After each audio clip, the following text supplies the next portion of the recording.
Hi everyone, this is Mrs. V. Chen. Welcome to my Form 6 Cost Accounting lesson number 14.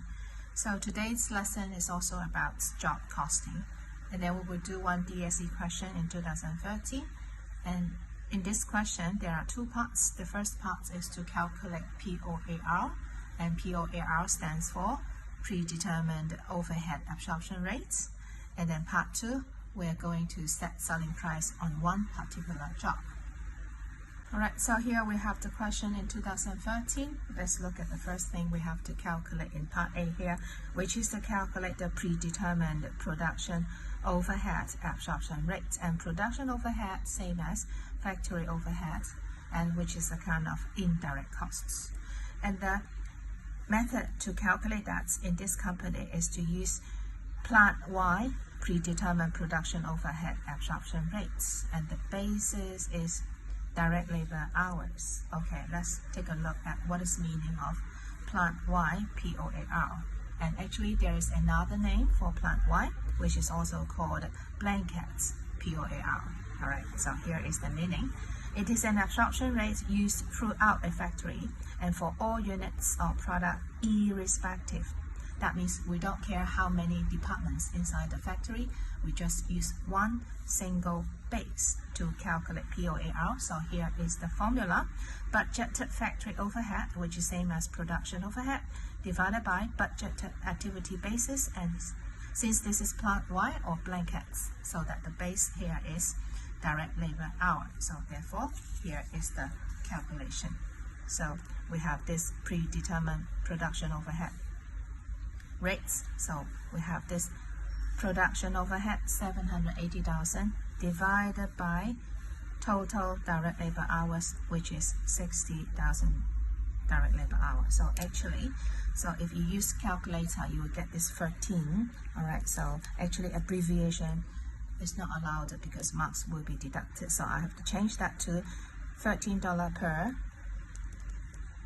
direct labor hour. So this is the answer of part A. Okay, so after calculation, we come to B here. States one rationale for the company to choose using the existing absorption base. So what is the existing absorption base? Which is direct labor hours. So here is the reason to use direct labor hour, because the production of jobs in the company must be labor intensive. That means using more labor instead of machine, so that the best measure of overhead resources consumed by each job will be direct labor hours. So this is the reason of using direct labor hours as the base to calculate POAR. Okay, next we have part 2 of the question, that is the company has to price a job. So what is meaning of price a job? That means we need to set selling price to this particular job, and then we are given all this information, so that the requirement here is also same as calculate the selling price of this job, which is same as to price a job. Alright, so what is the idea to set selling price on the job? Okay, so to set selling price, we need to add markup on total cost. So we add markup on total costs. But however, in this question, we are not given markup. However, we are given this net profit margin. So therefore, we need to convert margin into markup. So what is that? So margin is equal to 50%, and the formula of margin is equal to gross profit over sales. So therefore 50 over 100, so this is the gross profit, this is the sales, and then how do we convert that back to markup? So that markup, the formula is gross profit over cost of goods sold. So gross profit, if I follow this pattern, which is 50, and then sales 100, gross profit 50, so how much will be cost of goods sold? Will be 100 minus 50, so that I also have 50 here. So what is the markup? Markup will be equal to 100%. So I'm going to use this markup later to calculate selling price. And also, if we know markup, so how much will be sales? Sales will be equal to cost of goods sold times 1 bracket 1 times markup. So we are going to use this later to calculate selling price on this job.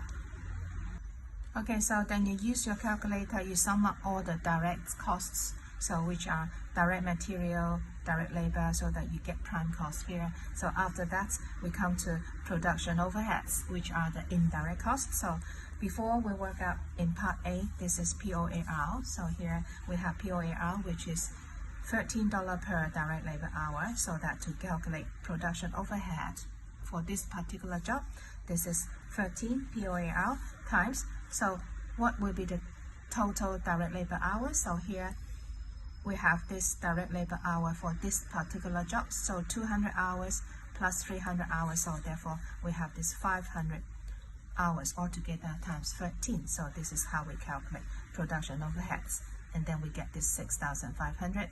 Alright, so here add this total direct cost, we call that prime costs, and then indirect costs, and then we get total production costs. Alright, so this is total production costs. Alright, so next we have some administrative overhead to work out the total costs. And in the question it says that administrative overheads are allocated to the job based on 25% of production costs. So this is production costs, 54,000 times 25%. So therefore I have this times 0.25. So therefore that is 13,500. And how much will be total costs, which is 67,500. Okay, so to set selling price, we add markup to this total costs. So that add markup. Okay, and what is a markup? And just now we have convert margin given to us 50% into markup, and markup is 100%. So therefore this markup is 100%, and which is same as this 67,500. Okay, so that's times 2. So the selling price for this particular job will be 135,000. So this is the selling price. Okay, so that's all about the calculation in today's question. So thank you for watching my video. I'll see you next time. Bye bye.